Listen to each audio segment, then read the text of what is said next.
Hello बच्चों, आज हम लोग एक नए अध्याय जिसका नाम है परिमेय संख्याएं, ये आपकी कक्षा 8 की गणित का पहला अध्याय है के बारे में हम लोग पढ़ेंगे। इस अध्याय का नाम है परिमेय संख्याएं। परिमेय संख्याएं।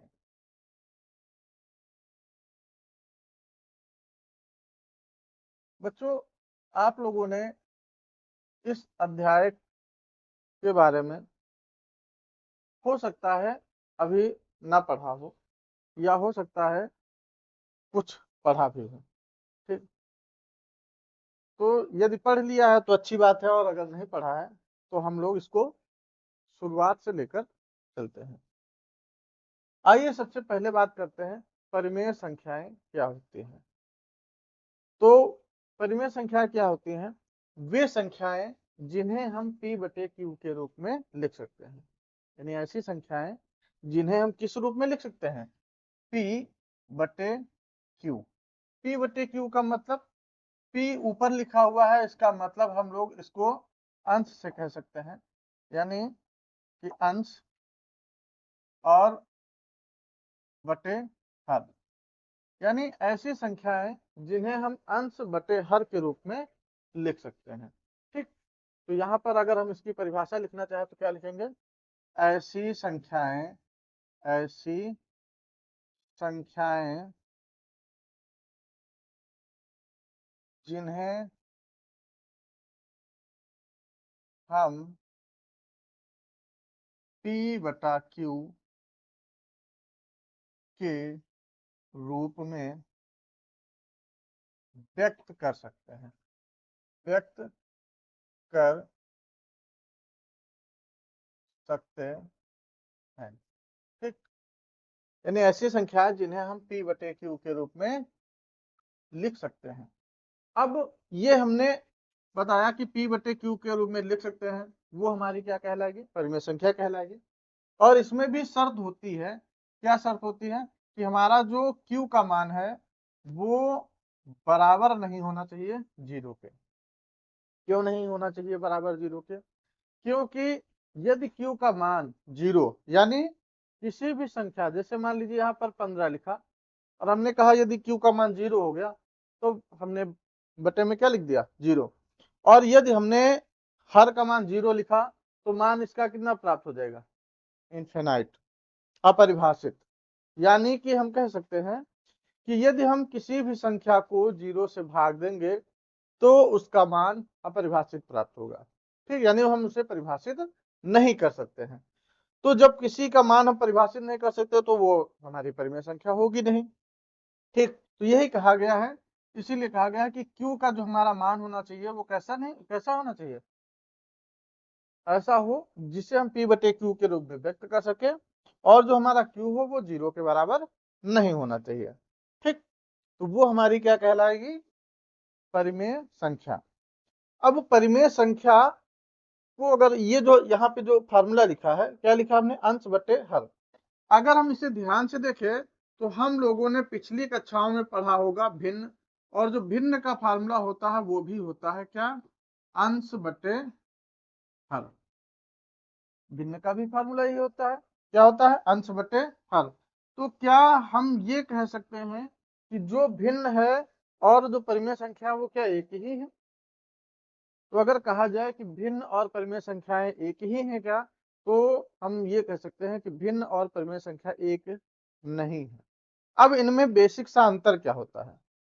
आपकी जितनी भी भिन्न हैं, ठीक, जितनी भी भिन्न हैं वो सभी की सभी आपकी परिमेय संख्याएं होंगी, लेकिन सभी परिमेय संख्याएं भिन्न नहीं हो सकती। ये याद रखना। क्यों नहीं हो सकती? क्योंकि जो भिन्न का मान होता है वो हमेशा धनात्मक होता है। भिन्न का मान कैसा होता है? हमेशा कैसा होगा भिन्न का मान? हमेशा भिन्न का मान धनात्मक होगा। जबकि आपकी जो परिमेय संख्या होंगी वो धनात्मक भी हो सकती है और साथ में ऋणात्मक भी हो सकती है। आई बात समझ में? यानी जो परिमेय संख्या होगी, परिमेय संख्या आपकी कैसी हो सकती है? परिमेय संख्या आपकी वो धनात्मक भी हो सकती है,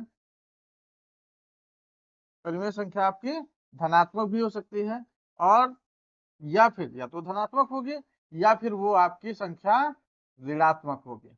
बात समझ में आई? अब इसको हम लोग उदाहरण से समझते हैं। क्या हमने बताया भिन्न और परिमेय संख्या में अंतर क्या होता है? भिन्न हमेशा धनात्मक होगी और जो परिमेय संख्या होती है वो आपकी या तो धनात्मक हो सकती है या फिर ऋणात्मक हो सकती है। अब हम लोग इसे एक एग्जांपल से समझते हैं। जैसे अगर आपसे कहा गया कि एक ये रोटी है, ठीक, एक रोटी, इसको हम आधा करें, तो आधा करने का मतलब क्या है? बीच से काट दिया, तो इसके दो भाग हो गए, ये एक भाग हो गया और दूसरा भाग ये भाग हो गया। तो ये जो भाग होगा वो कैसा कितना होगा? आधा। तो हम इसको क्या लिखेंगे? 1/2, 1/2 लिखेंगे। यदि हमने इसके 3 बराबर भाग किए, 3 भाग बराबर किए, तो ये जो प्रत्येक भाग निकलेगा वो कितना निकलेगा? 1/3, 1/3, 1/3। अगर 4 भाग कर दिए बराबर में तो 1/4, यानी 1/4 के 4 भाग हो जाएंगे। अब इनमें क्या आप देख रहे हैं कहीं पर कहीं माइनस का चिन्ह आया? नहीं आया। तो यहां से एक बात स्पष्ट हो गई ना कि जो भिन्न होगी वो कैसी होगी? जो भिन्न का मान होगा, पहले वाले में क्या निकल के आया? 1/2, दूसरे वाले में क्या निकल के आया? 1/3। यानी वो आपकी जो भी संख्या प्राप्त होगी वो कैसी प्राप्त होगी? धनात्मक। ठीक, तो यदि धनात्मक संख्या या धनात्मक मान प्राप्त होता हो तो वो आपकी कहलाएगी भिन्न। अब जो अगर मान आपका धनात्मक के साथ साथ ऋणात्मक भी प्राप्त हो, जैसे कुछ संख्या लिखी हैं, जैसे लिखा 7, कक्षा 7 में आपने पहले पहले एक्सरसाइज पढ़ी होगी, कुछ संख्याएं दी गई थी जैसे 7, 11 माइनस का, फिर 45 थी माइनस 93, फिर ऐसे ही कुछ संख्याएं दी होती थी और वहां पर ये कहा गया था कि इन्हें परिमेय संख्याओं के रूप में व्यक्त कीजिए जिनका हर एक हो। यही तो था, पहला सवाल यही था। तो हम लोग क्या करते थे वहां पर? जिनका हर एक हो, अर्थात हम ये लिखते थे 7/1, पहला आंसर हो गया। दूसरा -11/1, तीसरा 45/1, चौथा -93/1। अब यहाँ पे क्या देख रहे हैं? 7/1 कैसी संख्या है? ये आपकी धनात्मक है। दूसरी 11/1 ये कैसी है? ऋणात्मक है। तीसरी ये कैसी है? धनात्मक है। और ये कैसी है? -93/1, ऋणात्मक है। तो यहाँ से एक बात ये समझ स्पष्ट हो गई ना कि जो आपकी परिमेय संख्या होंगी वो कैसी होंगी?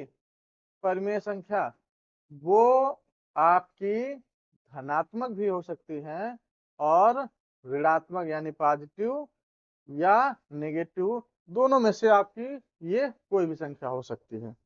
और जो भिन्न होंगी वो हमेशा की हमेशा कैसी आएंगे? धनात्मक आएंगे। ठीक, चलिए आगे चलते हैं।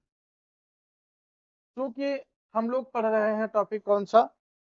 टॉपिक पढ़ रहे हैं परिमेय संख्याओं का। तो अब हम लोग बात करते हैं कि परिमेय जो संख्याएं होती हैं, परिमेय संख्याएं जो होती हैं उनमें कौन कौन सी संक्रियाएं हो सकती है? संक्रियाओं का मतलब हो सकता है कि कौन कौन से हम उन पे नियम अप्लाई कर सकते हैं। तो परिमेय संख्याओं, यहाँ पर संख्याओं कर दे,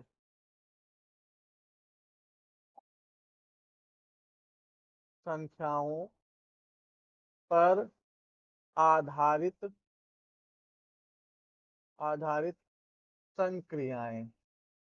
ठीक, यानी हम लोग परिमेय संख्याओं के साथ कौन कौन से खेल खेल सकते हैं?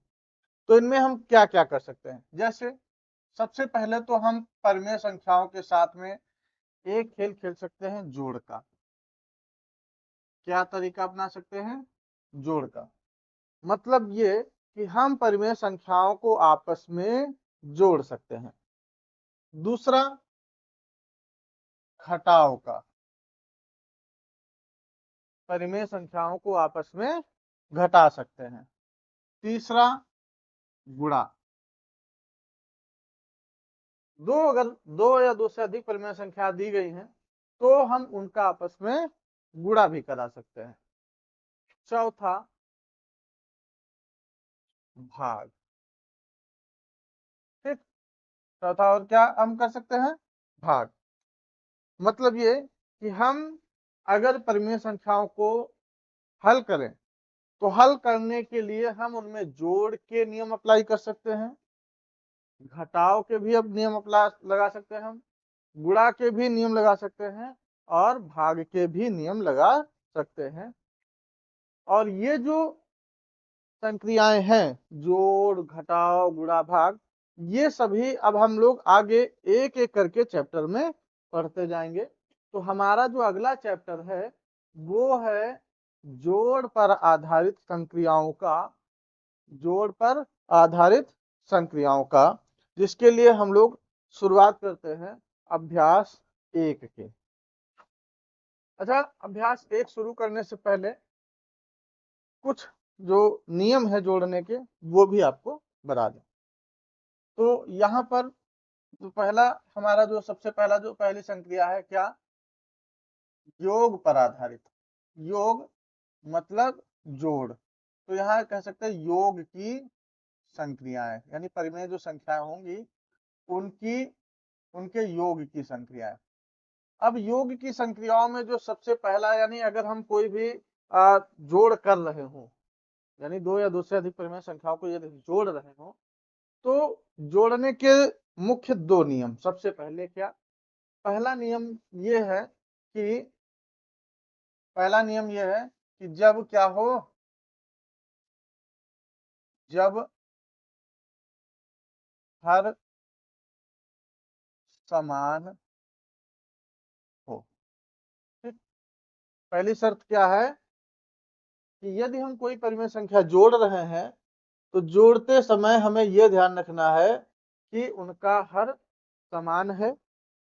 यदि दो या दो से अधिक, जैसे मान लीजिए एक परिमेय संख्या लिखी है p/q, दूसरी लिखी है r/q, ये हमने प्रत्येक चिन्ह ले लिए हैं।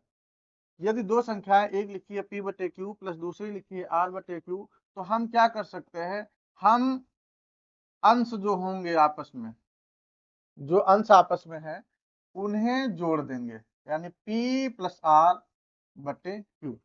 बात समझ में आई? कहने का मतलब ये है, अगर हर समान है तो उन हरों को हम एक बार, यानी उन जो हर समान है तो उसे हम एक बार लिखेंगे और जो आपके अंश हैं उनको ऐसे ही जोड़ दिया जाएगा। ठीक, ये नियम कब लगेगा? जब दो परिमेय संख्या हो कम से कम या दो से अधिक हो, तब ये करेंगे। दूसरी शर्त क्या है कि यदि परिमेय संख्या जो आपकी दी जा रही है, जब परिमेय संख्या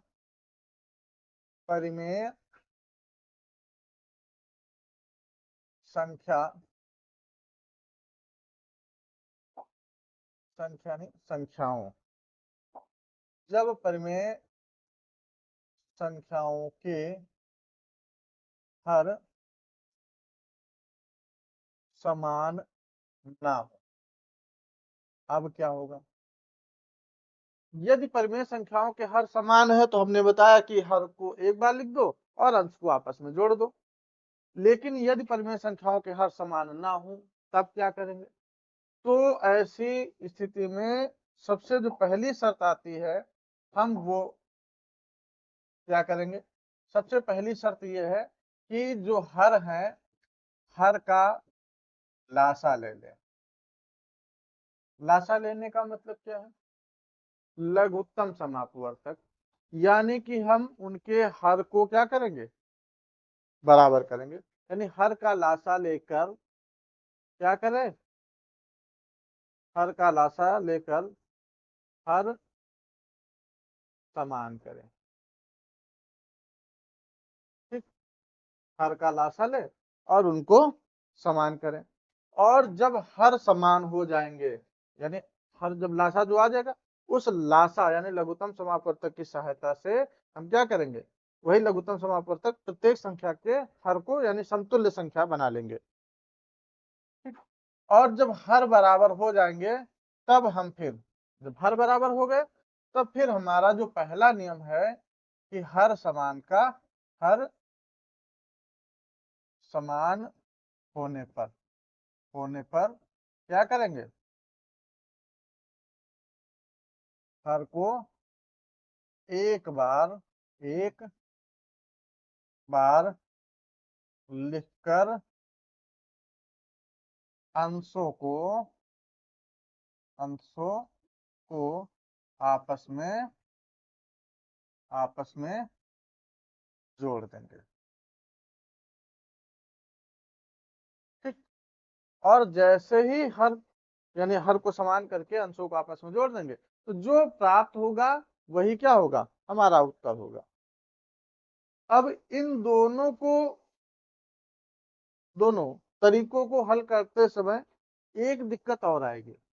अब वो दिक्कत क्या आएगी, कभी कभी क्या होगा कि कुछ प्रश्न ऐसे होंगे जिनमें अंश धन का होगा लेकिन हर आपका ऋण का दिया जाएगा। जैसे मान लीजिए पहली परिमेय संख्या दी है 4/5, फिर प्लस लगा है, दूसरी संख्या लिखी है 2/-5।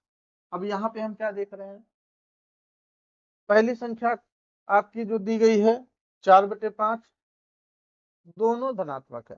दूसरी संख्या प्लस, दूसरी जो परिमेय संख्या दी गई उसका अंश तो धनात्मक है लेकिन हर कैसा है, वो ऋणात्मक है।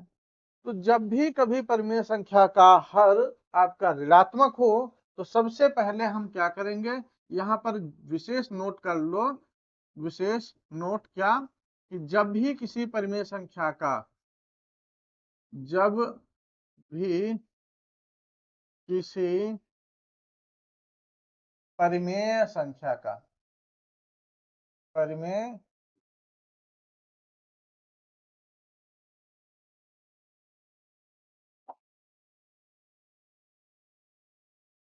परिमेय संख्या का हर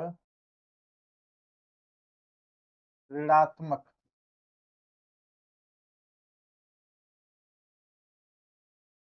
हो तो उसे धनात्मक रूप में बदल दें। क्या बताया, जब भी किसी भी परिमेय संख्या का हर ऋणात्मक हो तो हमने कहा उसे धनात्मक रूप में बदल दें। अब धनात्मक रूप में बदलेंगे कैसे, तो धनात्मक रूप में बदलने के लिए हमें क्या करना है, सिर्फ -1 से गुणा, कहाँ पे, उसी परिमेय संख्या के अंश और हर दोनों में कर देंगे। ठीक। परिमेय संख्या के अंश और हर में जैसे ही हम -1 से गुणा करेंगे, तो वह संख्या अपने आप, यदि हर धनात्मक हमें बनाना होगा तो हर धनात्मक हो जाएगा, अंश धनात्मक बनाना होगा तो आपका अंश भी धनात्मक हो जाएगा। तो यहाँ पर जैसे ही हम इसको -1 से गुणा करेंगे, -1 से ऊपर गुणा -1 से नीचे, तो क्या आएगा 4/5, फिर ये प्लस का चिन्ह रहेगा वो ऐसे लगा के रखेंगे, ये माइनस का 2 ऊपर हो जाएगा, नीचे माइनस और माइनस की माइनस माइनस का गुणा +5। ठीक। अब देखो दो चिन्ह एक जगह पे है, और जब दो चिन्ह, अब दोनों जो चिन्ह है वो है कैसे कैसे, तो दोनों चिन्ह अलग अलग संख्या अलग अलग है, मतलब एक धन का है और एक ऋण का है। और जब भी अलग अलग हो चिन्ह, तो हमेशा उनका जब भी हम गुणा कराएंगे तो उनका गुणा हमेशा ऋणात्मक ही आएगा, ये ध्यान रखना। ठीक। अब यहाँ पे आया कितना, 4/5 -2/5। अब 4/5 और 2/5 दोनों के हर बराबर है, कितना आया था 4/5 -2/5। अब नियम पहला, दोनों के हर बराबर है तो एक बार लिखेंगे और अंश को आपस में जो जैसा है, अगर ऋण का है तो यहाँ पर हम ऋण का चिन्ह लगा देंगे, धन का है तो हम यहाँ पर धन का चिन्ह लगा देंगे और बस हल कर लेंगे। तो चाहे यहाँ पर घटाना का चिन्ह था तो घट जाएगा 2/5, यही आपका उत्तर होगा। ठीक, एक सवाल और देखते हैं। जैसे दूसरा सवाल जैसे दिया है यहाँ पे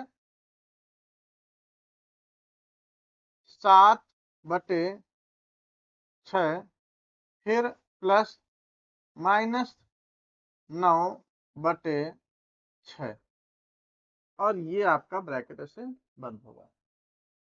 तो अब इसको हल करो। सबसे पहले क्या करेंगे, चिन्हों को खोलेंगे। यहाँ पे ब्रैकेट हल करते हैं। ब्रैकेट यानी बॉडमास का नियम, और बॉडमास का नियम ये ब्रैकेट हल करने से पहले ये देखेंगे चिन्ह। यहाँ पे संख्या प्लस की है, ये है माइनस की, तो असमान चिन्ह है, हमेशा याद रखना। समान चिन्ह है, जैसे प्लस की संख्या पहली दूसरी भी प्लस की संख्या है तो दोनों का गुणा कराएंगे तो वो आपका जो गुणनफल वाली जो संख्या आएगी वो भी प्लस की आएगी। दूसरा, यदि पहली संख्या ऋण की है दूसरी भी ऋण की है तो उनका भी जो गुणा आएगा वो भी प्लस का आएगा। तीसरा, यदि पहली संख्या प्लस की है दूसरी माइनस की है तो उनका गुणनफल माइनस का आएगा। यदि पहली संख्या माइनस की है दूसरी प्लस की है तो उनका गुणनफल माइनस का आएगा। कहने का मतलब ये है सिर्फ इतना कि समान चिन्ह, समान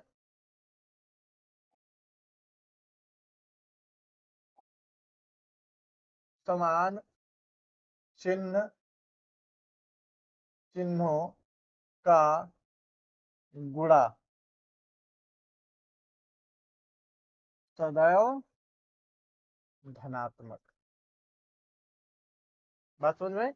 यानी अगर एक जैसे चिन्ह होंगे वो चाहे प्लस प्लस हो या माइनस माइनस हो, यदि प्लस प्लस है तब भी उनका गुणा प्लस होगा, माइनस माइनस है तब भी उनका गुणा माइनस यानी प्लस ही होगा। यदि दोनों में से कोई एक माइनस का हो जाए तो उनका जो गुणा आएगा वो सदैव कैसा होगा, सदैव ऋणात्मक होगा। ये याद रखना। यानी हम कह सकते हैं कि असमान चिन्हों का गुणा सदैव ऋणात्मक होता है। तो यहाँ पर चिन्ह कैसे है, असमान है, अलग अलग है, तो अलग अलग चिन्हों का गुणा ऋणात्मक हो जाएगा। बस अब बन गया क्या, दोनों के हर बराबर है, एक बार लिखो और अंश आपस में घटा लेंगे। 7 में से 9 घट जाएगा, कितना बचेगा, माइनस का 2/6। अब इसे और सरल कर सकते हैं तो 2 एक कम 2, 2 3 6 है, यानी हमारा उत्तर आ जाएगा माइनस का 1/3। और ये कैसी है संख्या, परिमेय संख्या है, और कैसी परिमेय संख्या है तो हम कह सकते हैं ये आपकी ऋणात्मक परिमेय संख्या है। ठीक, तो ये आपके कुछ थे उदाहरण जिनको हम लोग हल कर रहे थे। तो ये आपका था कैसा कि जब हर समान हो। ठीक, अब इसी पे आगे आते हैं, जब हर समान ना हो। हर समान ना हो तो ऐसी स्थिति में एक सवाल हम देखते हैं जरा। जैसे सवाल लिखा है 2/15 फिर प्लस माइनस का यहाँ पे यानी +9/-10, ये लिखा है सवाल। दूसरा, अब यहाँ पे ये कहा गया है इसे हल करें। ठीक, 2/15 प्लस +9/-10 ब्रैकेट में है, इसे हल करना है। तो यहाँ पे अब तो हर समान है नहीं, तो अब क्या करेंगे, हमने कहा जब हर समान ना हो तो हम हर समान करेंगे। कैसे करेंगे, तो उसके लिए हमें क्या करना पड़ेगा, दोनों संख्याओं का लासा। तो पहले तो हम जो हर आपके ऋणात्मक दिए हैं उन ऋणात्मक हरों को हम पहले धनात्मक में बदलेंगे। तो क्या आएगा, 2/15 माइनस यानी प्लस माइनस का गुणा माइनस, और ये आपका हो जाएगा 9/10, डायरेक्ट कर रहे हैं। ठीक, अब देखो एक संख्या का हर है 15, दूसरी संख्या का हर है 10, तो 15 और 10 इनका क्या करेंगे, 15 और 10 का क्या निकालेंगे, हम एलसीएम निकालेंगे। तो 15 और 10 का एलसीएम निकालो, तो 15 और 10 का एलसीएम क्या आ जाएगा, तो ये कटेगा सबसे पहले 2 से, तो 15 तो कटेगा नहीं, ऐसे आ जाएगा, और ये 2 पंचे 10। अब 3 से तो 3 पट 15 और ये 5 ऐसे आ जाएगा। फिर 5 से काटेंगे तो 1 1। तो यहाँ पर इसका जो एलसीएम आया वो कितना आया, तो एलसीएम आया 2 गुणे 3 गुणे 5, बराबर में हल करो 2 3 6 पंचे 30। ठीक, इनका एलसीएम कितना आया 30। अब हमें क्या करना है, ये जो आपका एलसीएम 30 आया है इसी को प्रत्येक संख्या के हर के बराबर करना है। ठीक, तो कैसे करेंगे, पहली परिमेय संख्या थी 2/15। अब देखो 15 में हम किस संख्या से गुणा करें कि 30 हो जाए, तो 15 में किस संख्या से, यदि हम 15 में 2 से नीचे गुणा कर दें तो 30 हो जाएगा। तो यदि हम 2 से नीचे गुणा करेंगे तो 2 से हमें ऊपर भी गुणा करना पड़ेगा। ठीक, तभी तो हर बार मतलब कि जो भी प्रक्रिया करेंगे, जो हर में प्रक्रिया करेंगे वही अंश में भी करना पड़ेगा, तभी तो समान नियम लागू होगा। यानी जो भी प्रक्रिया हम एक के साथ करेंगे वही दूसरे के साथ भी करना पड़ेगा। ऐसे ही माइनस दूसरी संख्या 9/10। हमने पहली संख्या के हर को 30 बना दिया है, तो हमें दूसरी संख्या के हर को भी तो 30 बनाना पड़ेगा। तो क्या करना है, दूसरी संख्या के हर यानी 10 को हम किस संख्या से गुणा करें कि एलसीएम के बराबर हो जाए 30 हो जाए, तो किस संख्या से गुणा करें, तो 3 से। 3 से यदि नीचे गुणा कर रहे हैं तो 3 से हमें ऊपर भी गुणा करना पड़ेगा। तो गुणा करा लो, कितना आएगा, 2 दूना 4, 15 दूना 30, इधर माइनस 9 त्रिक 27/10 तिया 30। अब देखो हो गया ना पहला नियम वाला सवाल, क्या दोनों के हर बराबर हो गए। और जब हमने बताया था हर बराबर हो जाते हैं तो हम क्या करते हैं, हरों को एक बार लिख के ऊपर जो जैसा चिन्ह लगा हो वैसा चिन्ह लगा के लिख लेंगे। यानी हर में हो जाएगा 30, ऊपर क्या आ जाएगा अंश में 4 माइनस 27। तो हल करो, 27 में से 4 घटाओ तो कितना आ जाएगा 23/30। अब जरा ध्यान दो चिन्ह कैसा रहेगा, प्लस का आएगा कि माइनस का, तो चिन्ह हमेशा बड़ी संख्या का लगाएंगे। अब यहाँ पे बड़ी संख्या क्या है, 4 है कि 27 है, तो 27 है बड़ा। 27 कैसा है, ऋण का, तो यहाँ पर चिन्ह कैसा आ जाएगा, ऋण का। ठीक, तो ये आपके हमने जो दो तरीके थे, पहला कि हर समान हो, दूसरा हर समान ना हो, दोनों हमने बता दिया। अब हम लोग आते हैं सीधे के सीधे प्रश्नावली पे।